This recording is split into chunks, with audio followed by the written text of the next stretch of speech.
झोलाछाप clinic, Nadia गांव में झोलाछाप doctor, सरकारी भवन में वर्षों से क्लिनिक संचालित, बिना डिग्री इलाज करने के आरोप, मरीजों को दवाइयां और इंजेक्शन देने का दावा, उल्टी, दस्त, बुखार और खांसी का इलाज, सरकारी संपत्ति के दुरुपयोग पर सवाल, स्वास्थ्य विभाग की कार्यप्रणाली पर उठे प्रश्न, ग्रामीणों का सवाल, कार्रवाई क्यों नहीं हुई?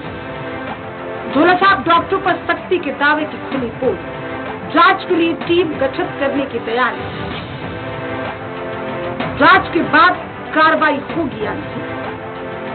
टीकमगढ़ जिले के नादिया गांव से सरकारी व्यवस्था और स्वास्थ्य तंत्र पर गंभीर सवाल खड़े करने वाला एक मामला सामने आया है। आरोप यह है कि एक झोलाछाप डॉक्टर वर्षों से सरकारी भवन में ही अपना क्लिनिक संचालित कर रहा है, जहां बिना मान्यता प्राप्त चिकित्सीय डिग्री और वैध अनुमति के मरीजों का इलाज चल रहा है। सबसे हैरानी की बात यह है कि ये पूरा कारोबार किसी निजी भवन में नहीं बल्कि सरकारी भवन में संचालित हो रहा है।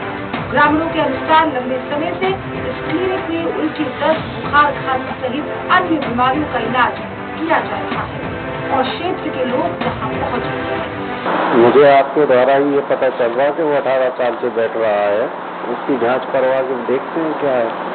पहले भी कई डॉक्टर बैठ चुके हैं, लेकिन अभी तक प्रशासन को इस चीज की जानकारी नहीं मिली है। पता नहीं है, हमें भी नहीं मालूम, हमें तो आपके द्वारा ही पता चल रहा है कि वहाँ पर बैठे। कई गाँव में दिखा है, कई जगह जाकर शांति के लिए खुले हैं, तो इस पर कार्रवाई क्यों नहीं होती? क्या इंडिया में ऐसे कोई दुर्घटना बच जाए उसके साथ उन पर कार्रवाई होती है, उसका फाइल बंद हो जाए? यही कार्रवाई करते हैं कि जहाँ टीम बनी हुई है वो अपने समय समय पर कार्रवाई के लिए उनको कहा जाता है, लिखित में उनके आदेश है। वो अपनी पैथी में जो उनके पास उनने डिग्रियाँ की हैं उस पैथी में वो दवा कर सकते हैं अपना, ठीक है ना, ये है उनका। तो हमारे लोगों के यहाँ से जो टीम बनती है वो कार्रवाई करती है, करेगी।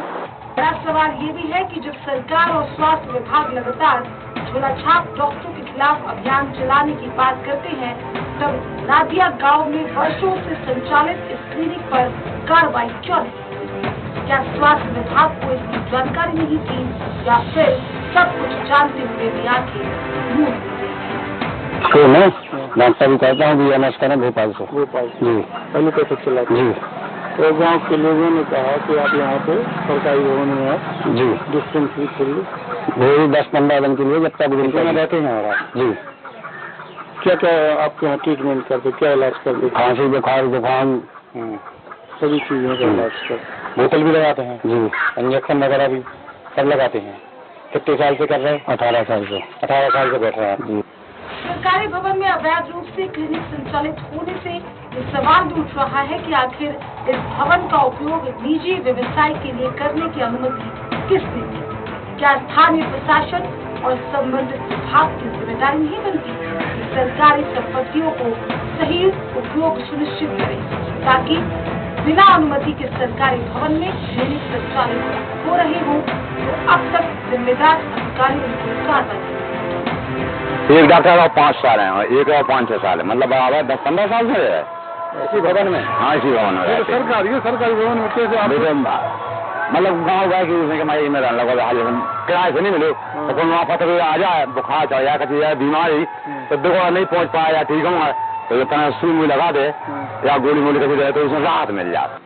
साथ ही आपको बता दें कि मुख्यमंत्री डॉक्टर मोहन यादव और स्वास्थ्य विभाग द्वारा प्रदेश भर में झोलाछाप डॉक्टरों के खिलाफ सख्त कार्रवाई के निर्देश दिए जा चुके हैं। इसके बावजूद ग्रामीण क्षेत्रों में ऐसे लोगों का कारोबार धड़ल्ले से चल रहा है।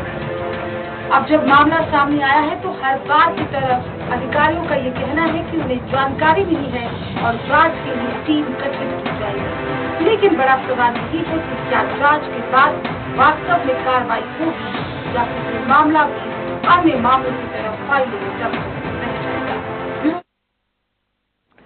रीवा में अवैध हथियारों के साथ